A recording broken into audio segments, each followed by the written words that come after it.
If you're a small business owner trying to make social media work, but it feels like you're just throwing spaghetti against the wall, you are so not alone. I mean, maybe you post when you remember, you use some trending audio, throw in a couple hashtags, but then your posts get crickets. Or maybe you get some likes from your really supportive friends, which is very much appreciated. But really nothing that is moving the needle in terms of getting you inquiries or sales.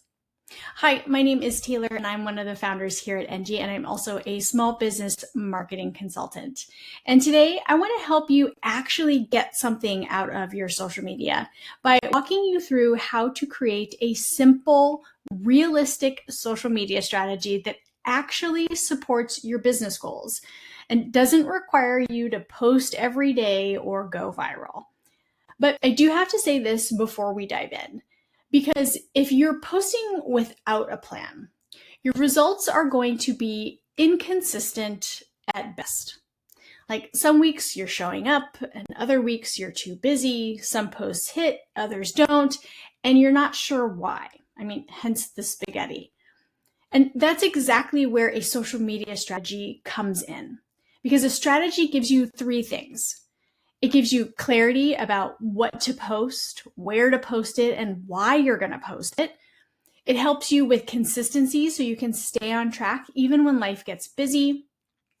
And it really helps you with your confidence because your content is now tied to real business goals and not just you chasing trends.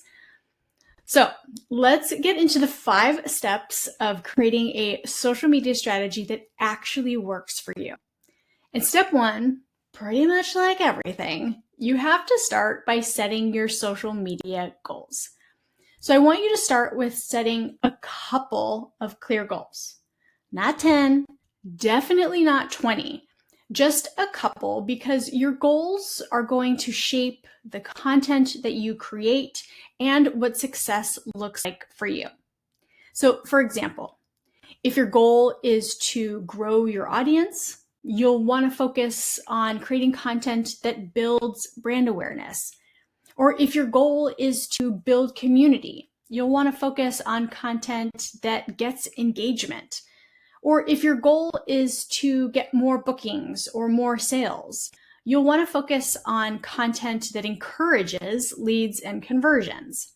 So just pick a couple of goals, and I'm talking like 1 to 3 max. Again, not 10. Then step 2 is you need to know who you are talking to. And this is a good time for me to remind you, or maybe for you to hear for the first time, that you don't do your marketing for you. You do your marketing for your ideal customers and clients. And why, you might be asking?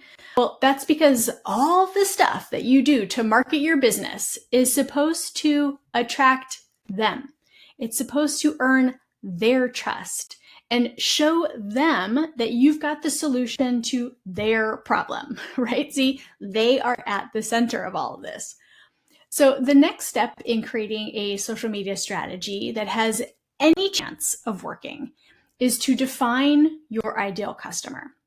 So you can start by thinking about age, lifestyle, the challenges that they have, what platforms do they use, and what kind of content that they like. But that's just the start, because the real magic happens when you get to know their psychology. Namely, what is motivating them to look for someone, some product, some service like yours. Because there is a problem that they are trying to solve. And this legit is what all of marketing is really about. But I digress just a tiny bit.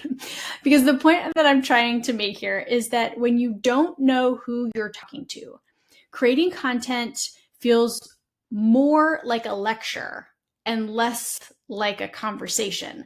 And you want it to sound and feel more like a conversation versus you wagging your finger and lecturing someone about something. Now, the other thing is that your ideal clients should have a really big influence on the social media platforms that you choose to be on, because Gen Z has different platforms that they prefer to spend their time on versus millennials and Gen X. So where you choose to show up might not be the same as where you choose to spend your personal time on social media. And that's a really important thing for you to remember, but it's a whole nother conversation. So come find me if you want to nerd out about that. Okay, so step number 3, after you've set your goals, gotten to know your people, the next step is for you to pick your content pillars. And content pillars are your go-to themes so that you're not reinventing the wheel every week, because that is something no one has time for. And everyone has their own way of thinking about content pillars, but I like to think of marketing concepts in a way that apply to everyone. So here at NG, we define content pillars as being these 6: community, education, engagement, entertainment, inspiration, and promotion. No, you don't have to use them all, but yes, you should use a good mix of things to keep your content fresh, but also to make sure that you are telling a well-rounded story with your marketing messages. Like not just always sharing inspiration or not just always selling. Which brings us to step 4, and it's a big one. Choosing a posting schedule you can actually stick to. So repeat after me. I do not need to post every day. Just 1 to 3 posts per week on 1 or 2 platforms is plenty for most small business owners, as long as you're consistent. And consistent doesn't mean constant. So again, you don't need to post every day. And the key to staying consistent is to batch create your content and schedule it ahead of time. And more on that in just a moment. Which brings us to step 5, which is the last step in how to create a social media strategy for yourself. And this one helps you make your plan better over time. And that's to track what's working. But don't worry, you don't need to be a numbers person and you don't need to track everything. You just need to track the numbers that are tied to your goals. So to go back to our examples, if awareness is your goal, you want to track your reach and things like how many followers you're getting that are new. Or if community and engagement are really important to you, you want to track how many comments, saves, shares you're getting. And if sales is the most important thing for you, then you want to track link clicks and conversions that are happening from your social media channels. So you want to check in on these numbers once a month. And here at NG, we call that KPI day because that's the day that we go and look at our marketing numbers to see our results, to see what's working and what would need to be tweaked in our plans to move forward from there. So those are all the things that you need to include in your social media strategy. And yes, I purposefully did not talk about specific posts because that's the next step after setting your strategy, to define the nitty-gritty plan of what exactly you're going to post and what exactly you're going to say and when. But again, that's another conversation. So let's recap about creating your strategy. You don't need to be everywhere. You don't need to post every day, and you don't need to go viral. You just need a strategy that sets you up for success. One that's realistic, one that's repeatable, and one that is rooted in your business goals. And if you want a tool to help you create your strategy, generate ideas, schedule posts, and track your progress all in one nice little place, that's exactly what we built NG for. Because let's be real, doing all of this manually takes forever. And that's why tools like NG make doing your social media marketing easier.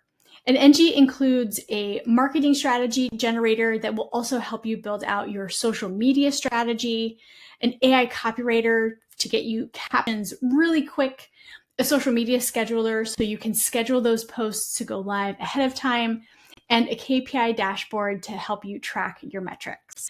And you can try all of NG's tools free for 14 days if you go to our website, which is ng.co. So thanks for watching. I hope that this was helpful. And if it was, be sure to like and subscribe for more small business marketing tips. And I will see you next time.